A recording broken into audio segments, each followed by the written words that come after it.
Seigneur, ta parole au quotidien nous nourrit et nous donne vie. Seigneur, ta parole au quotidien nous nourrit et nous donne vie.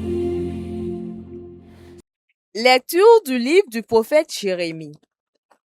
Revenez, fils renégat, oracle du Seigneur. C'est moi qui suis votre maître. Je vais vous prendre un par ville, deux par clan, et vous faire venir à Sion. Je vous donnerai des pasteurs selon mon cœur. Ils vous conduiront avec savoir et intelligence. Quand vous vous serez multipliés, quand vous aurez fructifié dans le pays, en ces jours-là, oracle du Seigneur, on ne dira plus arche de l'alliance du Seigneur. On ne gardera plus mémoire de l'arche. On ne s'en souviendra plus, on ne s'en occupera plus. On n'en fera pas une autre. En ce temps-là, on appellera Jérusalem trône du Seigneur. Toutes les nations convergeront vers elle. Vers le nom du Seigneur à Jérusalem, elles ne suivront plus des penchants mauvais de leur cœur endurci. Parole du Seigneur, nous rendons grâce à Dieu. Nous nourrit et nous donne vie. Le Seigneur nous garde comme un berger son troupeau. Écoutez, nation, la parole du Seigneur. Annoncée dans les îles lointaines, celui qui dispersa Israël le ressemble. Il le garde comme un berger son troupeau. Le Seigneur nous garde comme un berger son troupeau. Le Seigneur a libéré Jacob, l'a racheté des mains d'hommes plus forts. Ils viennent criant de joie sur les hauteurs de Sion. Ils affluent vers les biens du Seigneur. Le Seigneur nous garde comme un berger son troupeau. La jeune fille se réjouit, elle danse. Jeunes gens, vieilles gens, tous ensemble, je change leur deuil en joie.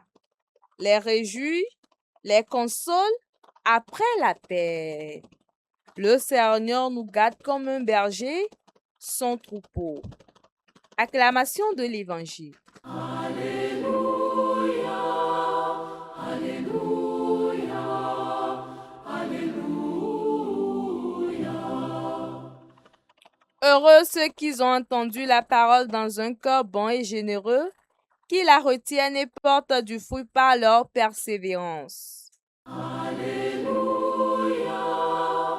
Alléluia, Alléluia.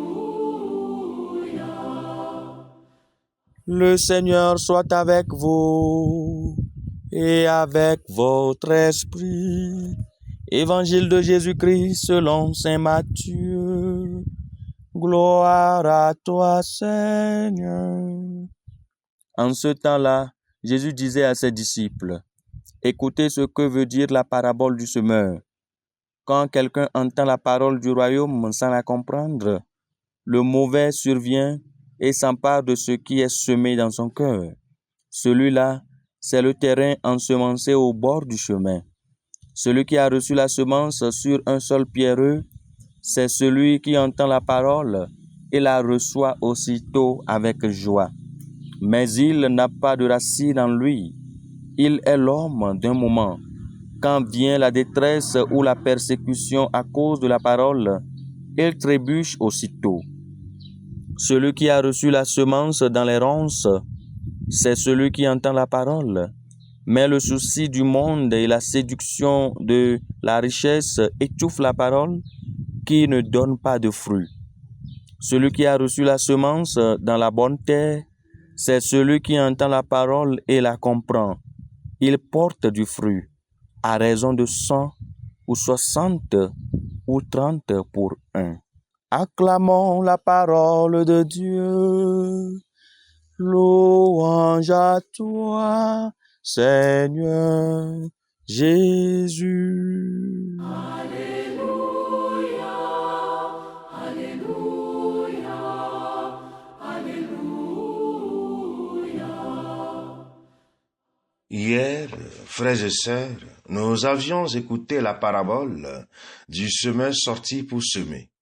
Arrivés à la maison, les disciples interrogèrent le Christ pour qu'il leur explique cette parabole.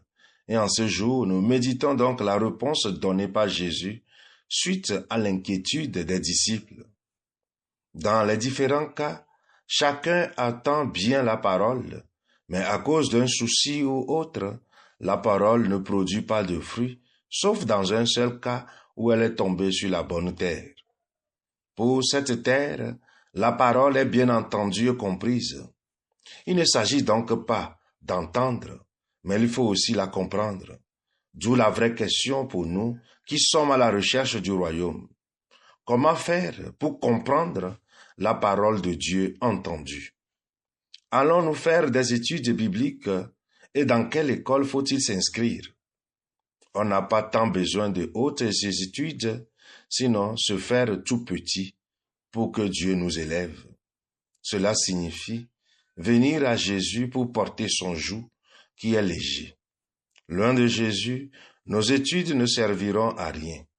C'est en Jésus et par Jésus et auprès de Jésus que la grâce nous est donnée pour une compréhension en profondeur de sa parole. D'où le cri d'appel de Jérémie. Revenez, fils de renégats, simplement c'est moi qui suis votre maître. Jérémie chapitre 3, versets 14 à 17. Revenir au Seigneur veut dire simplement qu'on a compris la leçon. C'est auprès du Seigneur qu'il y a l'amour, le pardon et la miséricorde. Loin de lui, nous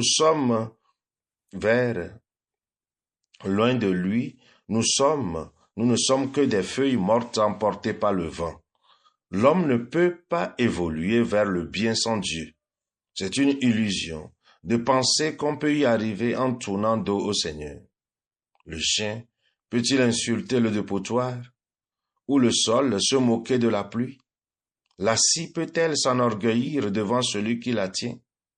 Laissez-nous conduire par Dieu en accueillant sa parole. Mais cet accueil n'est possible sans l'aide et le soutien de Dieu. Tout est grâce et rien ne nous appartient réellement. Abaissons-nous donc devant la face du Seigneur pour que fleurisse en nous sa parole, pour que nous portions des fruits à raison de 1 pour 30, 20, voire 60. Dieu n'attend pas de nous de l'extraordinaire. Il veut que sa parole porte du fruit en nous. Qu'importe la quantité, mais que sa parole ne soit pas stérile, inféconde dans nos cœurs. Seigneur, ta parole au quotidien